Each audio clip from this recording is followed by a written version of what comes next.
Hey everybody, it's Valerie again, and we are with my incredible guest, Dr. Carlos Garcia. And this is the US-Canada portion of Meant to Be Well Summit, and Dr. Garcia is the 10th speaker on this portion, so I'm super excited to have him. And a little bit about Dr. Garcia. And so he is joining us from Tampa, Florida, United States. And Dr. Carlos Garcia is a clinical psychologist, coach, author, and speaker who is dedicated to helping individuals unleash their full potential through high performance counseling, coaching, and consulting. He is the founder of the Mastery Group, a company that provides individuals and organizations with the tools to take their leadership and performance to the next level.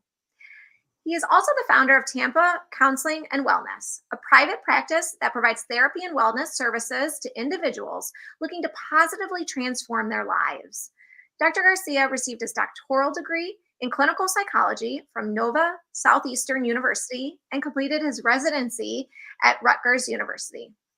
Dr. Garcia also served in the armed forces as a United States Marine and as a firefighter and paramedic prior to receiving his doctoral degree. Dr. Garcia draws on his years of experience in both military and professional organizations to teach individuals how to become more masterful leaders and performers. His passion lies in helping others grow and create meaningful and lasting change in their lives. Welcome, Dr. Garcia. It's an absolute pleasure. Thank you for being here. Thank you, Valerie. Thank you for having me. Such an honor to be a part of this just amazing event that you have put together. Oh, thank you so much. It's a pleasure. It's my honor. And for our talk today, we have the title as Finding Peace in the Chaos. And I think that's a beautiful title. And I would love for you to share more about that with us and how can we find peace amongst the chaos of life? Sure. Yeah, interestingly enough, Valerie, I've been asked to speak on this topic several times in the last week. For those folks that don't know, here in Florida and in the Tampa area, we've been hit by two massive hurricanes within a 2-week period. And so just a lot of loss in our community, a lot of devastation, a lot of people who have lost their homes and are just dealing with a lot of struggle. And so this is a topic that, whether we're dealing with these sort of immediate mega stressors in our lives, or we're just dealing with, the day-to-day stuff that can get so complex for us. Having a family, work, finances, living in a world where there's so much change constantly coming at us. This is a topic that's sort of near and dear to my heart. I think as a psychologist, one of the first things that I remind people is that, like, evolutionarily, we are wired for safety and certainty. Right? Like, the brain doesn't really love novel situations or strange situations. It actually perceives those oftentimes as threatening because it's new. We don't know how to respond. We don't know how to react. So anytime that we're dealing with some level of chaos, some level of uncertainty or unknown in our lives, and honestly, Valerie, like good or bad, right? Oftentimes people just think like, well, it's when bad things are happening, but a new relationship, having a child for the first time, buying a new home, getting married, like all of those things too can create a level of stress for us in both our minds and in our bodies that sometimes it's difficult to deal with. So again, one of the things I remind people is just like we're wired to have a stress response when we're constantly dealing with uncertain situations, right? Mm-hmm, mm-hmm. Absolutely, Yeah. absolutely. I think that's such an important point, and it's scary. It's our kind of like that survival Yeah. self kicking in almost. Yeah, yeah. I think another thing where oftentimes we may not have a ton of clarity. I share with people, like, we live in a society that's very much um, values strength, values independence, values our ability to be resilient, right? It values like getting up, pulling yourself by the bootstraps. And the truth is, if we think about it, for most of us, from the time we were children, we have been sort of conditioned to accept or even really believe this narrative that we're of most worth and value when we're really showing up, when we're being resilient, when we're being tough. And I think that's great. And I think most of us have that within us. But what that also creates, Valerie, is this deep sense of shame and guilt Mhm. around failure, around struggling, around, when we're being hit with the hard things of life, maybe not showing up at our best, right? And so a lot of us, when we're already struggling because of something in life, what are we doing on top of that? We're beating ourselves up for it. We're being super harsh with ourselves. We're being super judgmental. We're being super critical.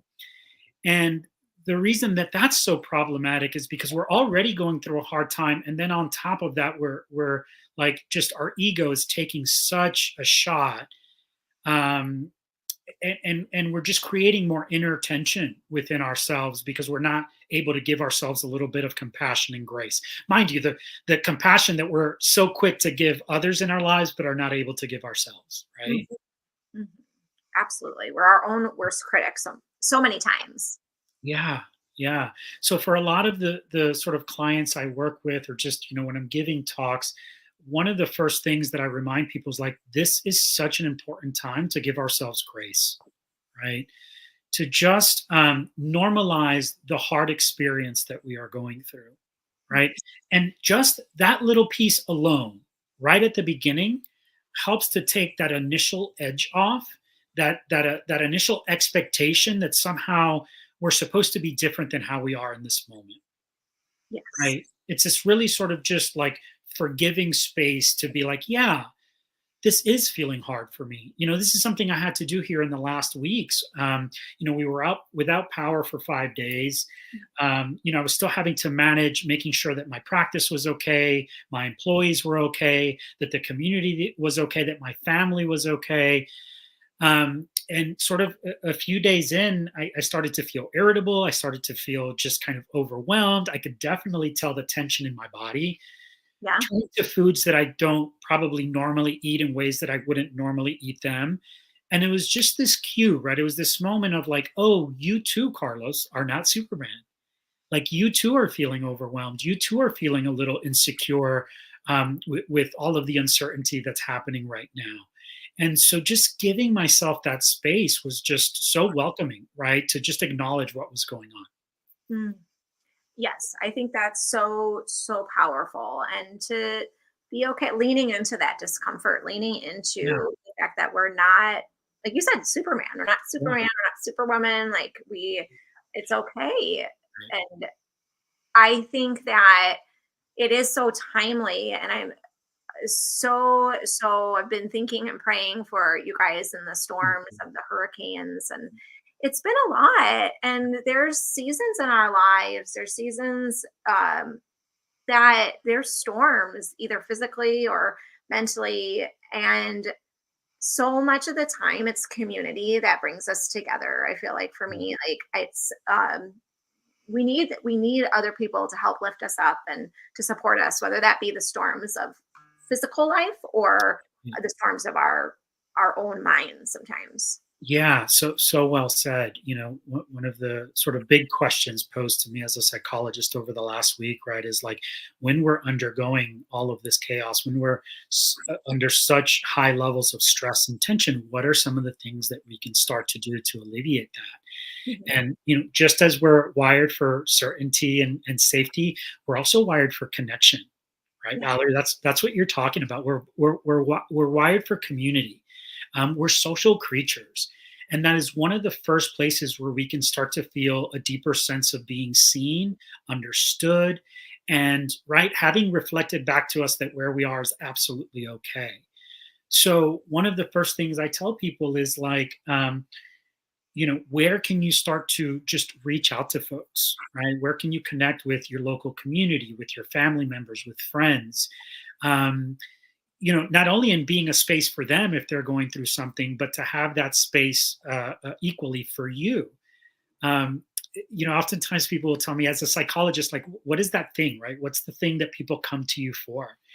And you'd be surprised to hear, like, it's not some like magic answer that I have.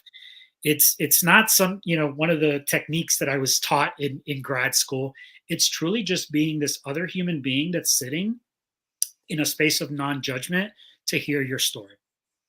And Mm. really, like, there's this overwhelmingly satisfying and somewhat alleviating um, thing that happens when we just go in and share what we're going through, when we share our story with another human, right? Just like, I mean, you can call it venting, you could call it processing, but just reaching out to somebody and saying, hey, like, here's where I'm at, like, that is such a powerful tool. And one of the big things I recommend for anyone out there that's just going through one of these chaotic moments in their lives. Mm. Yes, so, so true. So Yeah, true. yeah, yeah. Now, Dr. Garcia, I want to ask you about just, I feel like we talked about this when we last chatted about just life and its ups and downs, like we're saying, being a roller coaster and riding its waves. I know we talked a bit about it, but any other things that you feel like would be helpful to share when we are essentially having to ride life's unpredictable waves? Yeah, yeah, Valerie. I mean, I want to sort of present this philosophical, very kind of lovely principle by which I try to live my life. And I say that because it's easy. It's a very simple principle, but it's so hard to implement into daily life. And it really comes from Buddhist practices. And in Buddhist practices, um, sort of the philosophy there is that a lot of the result of our human suffering is because we have a preference in life, right? Yes. Like if I wake up in the morning and I'm hoping for it to be a sunny day and instead it's a rainy day, internal tension, right? Yeah. Suffering, right? Like if I expect people in my life to be a certain way and they're not that way, right. Like my expectation that life be different than it is sometimes is what creates our internal. Um, I know suffering is a big word, but that resistance, stress, whatever it may be. And so a lot of Buddhist philosophies is like, how do you learn to live from a place where, regardless of the ups and downs in life, you can be seated back in this place of just resilience and calm? And again, such a simple philosophy, but so hard to implement. Why? Because, of course, we're going to have our natural human responses when things are hard in our lives. Mhm. But one of the things I like to share with people, and something that I've tried to weave into my own life, is this shift of perspective. The truth is, if most of us think about it, when we're in a challenging or hard situation in our lives, all we want to do is get out of there, right? Mentally, we don't want to feel what it's like to deal with the stress. Emotionally, we most definitely don't want to feel pain, grief, suffering. We don't want any of that. Mhm. And I talk about this idea of like quickly wanting to move away from things that feel painful, but that unfortunately, what that does is it never teaches us how to deal with those emotions and confront them head on. Right. And so if we spend a life constantly moving away from things that are hard or painful, we never learn how to navigate those things. And inevitably, you know this, Valerie, like there are things in life we just can't control, right? Death of loved ones, loss of a job. I mean, so many trials and tribulations that we just can't control. And so, like, if we can start to teach ourselves how to navigate hardships where we do have some semblance of control, what a beautiful opportunity, right? And so the big sort of shift in perspective is here. Think about a time in your life when you've gone through something that just like rocked your world, right? It just rocked your life. What existed? Confusion, doubt, some level of pain, right? Either internally or for someone else. Um, Often an uncertainty about how we were going to get out of that situation, maybe helplessness, maybe hopelessness, right? That is the nature of struggle. Oftentimes we think that struggle should feel okay, that we should get through it quickly, but the very nature of struggle is what helps us build the resilience to get through harder things in the future. I get the part of us that doesn't want to feel it. I get the part of us that wants to avoid it at all cost. I mean, in a lot of ways, we live in a society where we are constantly avoiding, right? We avoid by sometimes using substances. We avoid by clinging to food. We avoid by overworking ourselves. We avoid ourselves by, you know, all of the different ways that we can distract ourselves, right? But if we can just learn in small ways to turn towards sadness, to turn towards anxiety, to learn how to navigate those things that will inevitably show up in our lives, we can start to develop a deeper sense of strength, resilience, and skill that this idea of like, as life is going up and down and we're on this roller coaster, we can just sit back and watch it unfold and not have to be so reactive to every little thing that unfolds in our Yes, life, right? absolutely. I think that's such great advice, visualization. Like I'm just thinking kind of just letting water flow down a stream. Sometimes it can be rocky, sometimes it can be smooth, and just kind of letting it go. Because there's a place I like to go on a walk in the Chicago area that talks about the anatomy of a healthy stream. And it talks about water flowing. It's Yeah. kind of stagnating, it's flowing. And sometimes that is through difficulty, through Yeah. challenges. But it's how we grow. Like you said, it's how we grow Totally. sometimes. Yeah, let me just kind of share a small example for you here. Because I think sometimes philosophically it's easy to talk about these things, but about 4 months ago I lost my father, Mhm. and my father and I growing up didn't have the greatest of relationships, so there was still some things that I had processed and worked through therapy. Right, there had been a lot of healing that had happened in the passing years, but there was still this like this piece of me that was like, did I do enough healing? Right, did I let my dad know that I loved him? Was I able to forgive him in a lot of the ways that I needed to forgive him? And then within a month we lost a pregnancy, my partner and I. Mhm. Yes. And then I was going, like, not a month later, was going through some really significant challenges at the practice professionally. Mhm.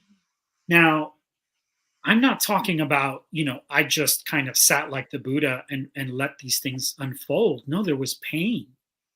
There was deep moments of suffering. Um, but I was able to, through working on myself, through utilizing therapy, through using yoga, meditation, all of those things that are really powerful tools for me, through learning how to navigate my emotions and my mindset, um, one made sure to not repress any of those feelings. So the less I had to repress, the less irritability, the less anger, the less things were arising in me. It was sort of like this allowing myself to let the pain pass through me. And the most beautiful thing that I found, Valerie, was that I was also able to create a space for the love, Mhm. right? Create a space for gratitude. As human beings, we can't selectively choose what we're going to push away and what we're going to let in. If you are avoiding the negative feelings, you're cutting yourself off from the positive ones too. And so, navigating the grief of losing my father while also becoming a father myself at the same time, this loss of a child, it was just like truly this most deeply beautiful experience. Like, wow, I was awake and present for all of this human experience, the pain, the agony, the joy, the gratitude, all of it together. Yes. That's so beautifully shared. And thank you for being so vulnerable, Yeah. Dr. Garcia. And yeah, it's we have these experiences. It looks like there's an experience of a loss as well. Grief comes in waves, Yeah. and it's it's difficult. And but I love how you say you have the love too in there. Yeah. I I think that's so powerful, so powerful, and trying not to suppress my feelings. Yes, thank you for sharing that. the Kilkenny. Thank you. Yeah. Now, Dr. Garcia, I would love for you, as we wrap up here, I want to make sure all of our listeners have the opportunity to check you out on your platform. I know you have a book that you Yeah. just recently released as well. Please share with us all that, because I just feel like everything you talk about is so from the heart, so vulnerable. I just love everything you share. And I would love for everyone who's listening either to this live or to the replay to check it out as well. Sure. Yeah. So probably one of the best place for people to find me on either Instagram or Facebook, and that's Dr. Carlos A as in Apple Garcia, Dr. Carlos A Garcia, and I post content on there that I think feels sort of relevant to our human experience often, and love to connect with people on there. Anybody that wants to know more about our practice here in Tampa, we do provide counseling sort of around the country. We're able to do that. That's tampacounselingandwellness.com.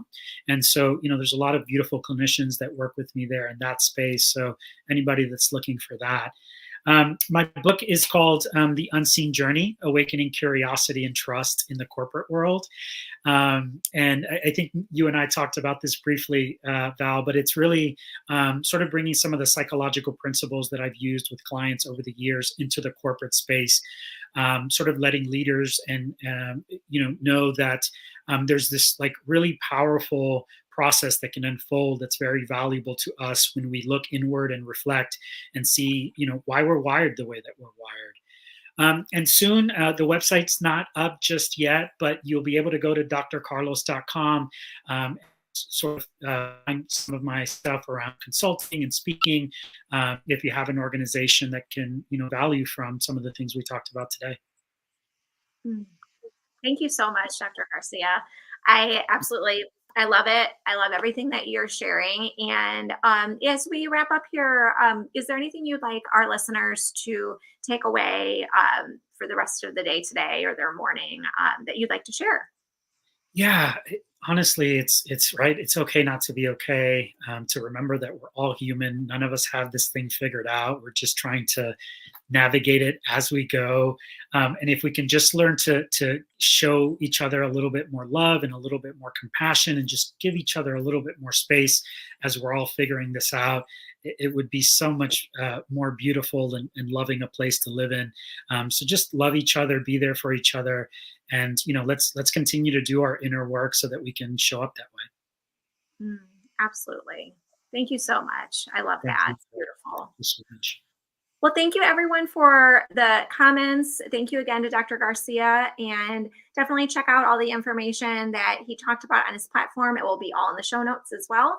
And I will see you guys back in about a few minutes for our next speaker, Jody Klorstenfeld, who is a NICU mom and will be speaking about NICU parenting. So thank you so much. Thank you, Valerie. Thank you. Have a wonderful day. Bye.